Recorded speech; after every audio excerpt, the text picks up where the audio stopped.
Hey guys, இன்றைக்கி நம்ம வாழைத்தண்டு மசாலா எப்படி செய்கிறதுன்னு தான் பார்க்க போகிறோம்.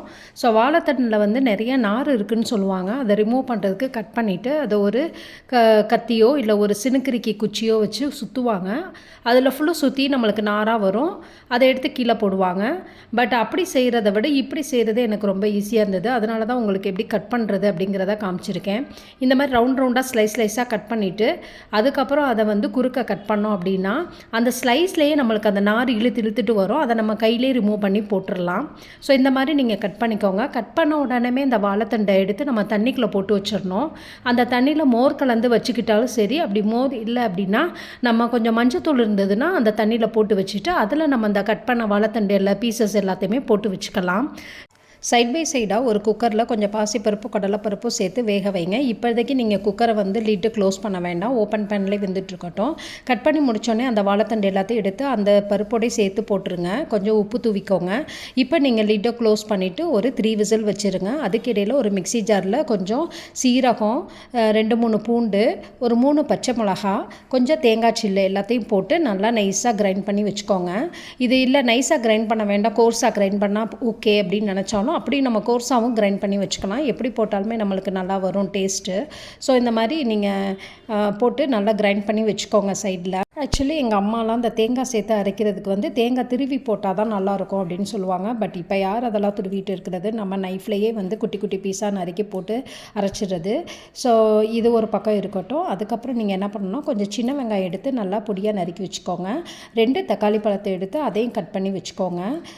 வாரத்தில் ஒரு நாள் வாழைத்தண்டோ இல்லை வாழைப்பூவோ யூஸ் பண்ணுறது வந்து கிட்னிக்கு ரொம்ப நல்லதுன்னு சொல்லுவாங்க. அதனால் கண்டிப்பாக இதை நாங்கள் சேர்த்துக்குவோம். நெக்ஸ்ட் இதெல்லாம் கட் பண்ணி முடித்தோடனே ஒரு கடாய் வச்சு அதில் கொஞ்சம் ஆயில் போட்டுக்கோங்க. அதில் கடுகுளுந்து பருப்பு, கருவேப்பிலை, அப்புறம் 2-3 காஞ்ச மிளகா போட்டு நல்லா தாளிச்சிக்கோங்க. இதெல்லாம் நல்லா பொரிஞ்சு வந்ததுக்கப்புறம் நம்ம கட் பண்ணி வச்சுருக்க சின்ன வெங்காயத்தை சேர்த்து நம்ம நல்லா வதக்கிக்கிட்டே இருக்க வேண்டியதுதான். ஸோ குக்கரில் காயும் பருப்பும் நல்லா வெந்துருச்சு. நம்ம மிக்சி ஜாரில் அரைச்சி வச்சுருக்க கலவையை தூக்கி அந்த காயோடு சேர்த்து நல்லா ஒன்றோட ஒன்று மிக்ஸ் பண்ணி கொதிக்க விடணும். ஒரு 5 மினிட்ஸ் அது பாட்டு கொதிச்சுட்ருக்கட்டும். இப்போ நம்மளுக்கு கடாயில் உள்ள வெங்காயம் நல்லா வதங்கி வந்துருச்சு. ஸோ நம்ம கட் பண்ணி வச்சுருக்க தக்காளியை தூக்கி அதில் போட்டு நல்லா வதக்கிக்கிட்டே இருக்கணும். ஒரு 1/2 ஸ்பூன் சால்ட் இந்த ஸ்டேஜில் நம்ம சேர்த்துக்கலாம். ஏன்னா ஏற்கனவே காயில் நம்ம அரை உப்பு தான் சேர்த்துருக்கோம். அதுக்கப்புறம் 1 ஸ்பூன் மிளகாத்தூளும் 1 ஸ்பூன் வந்து தனியாத்தூளும் சேர்த்துருக்கோம். சேர்த்து நல்லா வதக்கிக்கிட்டே இருக்கணும்.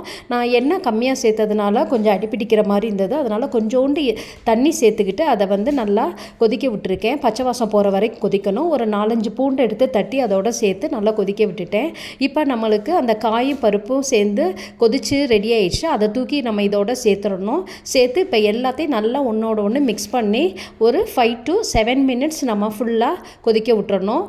சிம்மில் வச்சாலும் ஓகே தான். ஸோ இது நல்லா கொதிச்சு வந்தோடனே நம்மளுக்கு டேஸ்டான வாழைத்தண்டு மசாலா ரெடி ஆயிடுச்சு. இந்த வீடியோ உங்களுக்கு பிடிச்சிருந்துச்சுன்னா மறந்துடாமல் லைக் பண்ணுங்கள், ஷேர் பண்ணுங்கள், கமெண்ட் பண்ணுங்கள், சப்ஸ்கிரைப் பண்ணிவிடுங்க. ஆக்சுவலி இதில் நிறைய மெடிக்கல் பெனிஃபிட்ஸ் இருக்குது. கான்ஸ்டிபேஷன் வராமல் தடுக்கும். இது ரொம்ப ஃபைபர் ரிச்னால சுகர் பேஷண்ட்ஸ்க்கு ரொம்ப நல்லது. அனிமிக்காக இருக்கவங்களும் இதை எடுத்துக்கலாம். இதை நம்ம வந்து வாழைத்தண்டை வந்து ஜூஸாக குடித்தோம்னா நம்ம உடம்புல உள்ள டாக்ஸின்ஸ் எல்லாத்தையும் வெளியேற்றுன்னு சொல்கிறாங்க.